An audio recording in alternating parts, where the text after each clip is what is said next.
राष्ट्रीय हरित अधिकरण आयोग। राष्ट्रीय हरित अधिकरण आयोग भारत जून 1972 में स्टॉकहोम में हुए मानव पर्यावरण से संबंधित संयुक्त राष्ट्र सम्मेलन में लिए गए विभिन्न निश्चयों का एक पक्षकार है, जिसके द्वारा राज्यों से मानव पर्यावरण की संरक्षा और उन्नयन के लिए समुचित कदम उठाने हेतु कहा गया था। जून 1992 में रियो डी जेनेरियो में हुए पर्यावरण और विकास से संबंधित संयुक्त राष्ट्र सम्मेलन में भारत ने भाग लिया था और जिसके द्वारा राज्यों से न्यायिक और प्रशासनिक कार्यवाही में प्रभावी पहुंच प्रदान करने के लिए, जिनके अंतर्गत परितोष और उपचार भी हैं तथा प्रदूषण और अन्य पर्यावरणीय नुकसान से पीड़ित व्यक्तियों के लिए दायित्व और प्रतिकार से संबंधित राष्ट्रीय विधियों का विकास करने के लिए कहा गया था।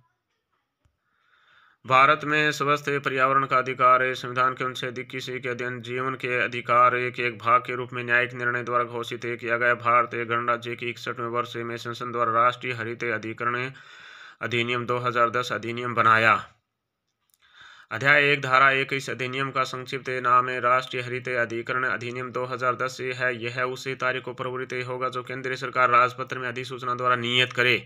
धारा 2(1) के अनुसार इस अधिनियम में जब तक कि संदर्भ से अन्यथा अपेक्षित न हो दुर्घटना से ऐसी घटना भी प्रेरित है जिसमें किसी परिसंकट में पदार्थ या उपकरण या संयंत्र या यान को संभालते समय कोई आकस्मिक या अचानक या अनाशयित घटना शामिल है, जिसके परिणाम स्वरूप किसी व्यक्ति की मृत्यु का निरंतर या बार बार भय बना रहता है या किसी संपत्ति या पर्यावरण को किसी नुकसान का भय बना रहता है, लेकिन इसमें युद्ध या सिविल उपद्रव के कारण कोई दुर्घटना नहीं आती है।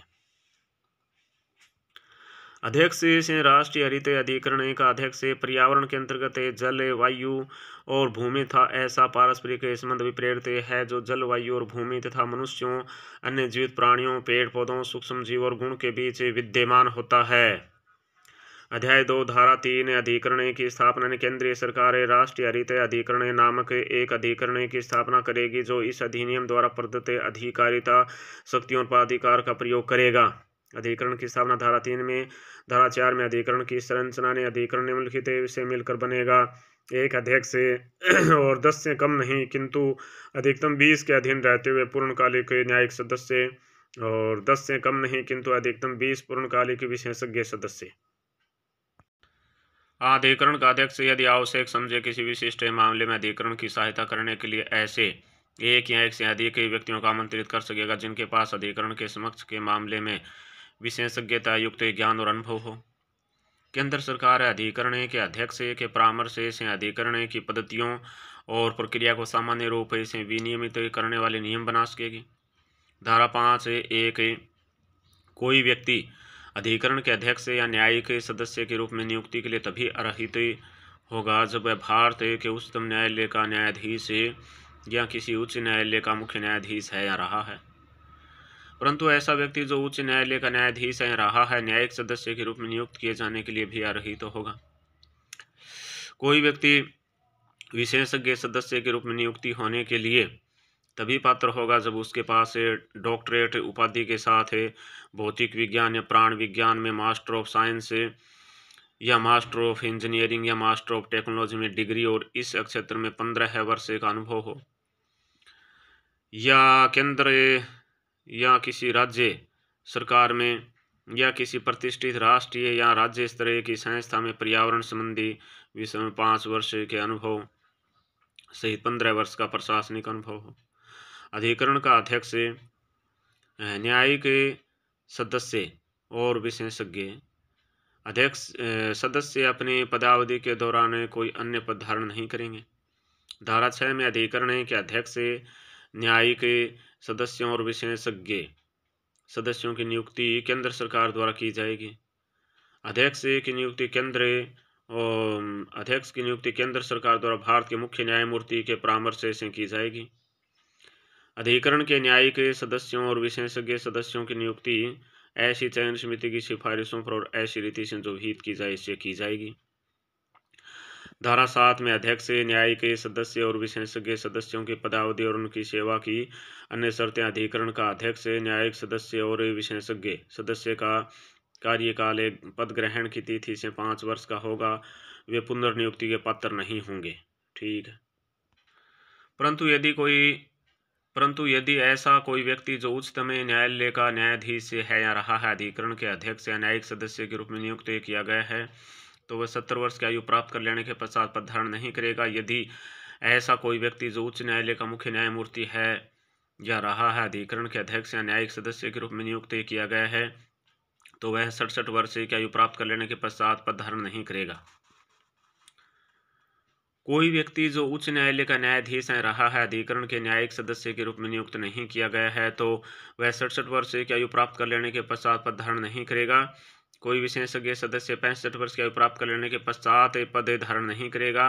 धारा 8, अधिकरण का अध्यक्ष, न्यायिक सदस्य और विशेषज्ञ सदस्य केंद्र सरकार को संबोधित अपने हस्ताक्षर सहित लिखित सूचना द्वारा अपने पद त्याग सकेंगे। धारा 9 में अधिकरण के अध्यक्ष, न्यायिक सदस्य और विशेषज्ञ सदस्य के वेतन भत्ते तथा सेवा के अन्य निबंधन और शर्तें वे होंगी जो विहित की जाएं, परंतु उनकी नियुक्ति के पश्चात उनके लिए कोई अलाभकारी परिवर्तन नहीं किया जाएगा। धारा 10 से 1 में केंद्र सरकार भारतीय मुख्य न्यायमूर्ति के परामर्श या अधिकरण के ऐसे अध्यक्ष या न्यायिक सदस्य को पद से हटा सकेगी जिसे दिवालिया न्याय निर्णीत किया गया हो, या फिर किसी जिसे ऐसे अपराध के लिए दोष सिद्ध किया गया हो जिसमें केंद्र सरकार की राय में अनैतिक अधमता अंतर्वलित है, या जो शारीरिक या मानसिक रूप से असमर्थ हो गया हो, या जिसने ऐसा वित्त या अन्य हित अर्जित कर लिया है जिससे उसके कृत्यों पर प्रतिकूल प्रभाव पड़ने की संभावना हो, जिसने अपने पद का इस प्रकार दुरुपयोग किया हो जिससे उसके पद पर बने रहने से लोकहित पर प्रतिकूल प्रभाव पड़ेगा।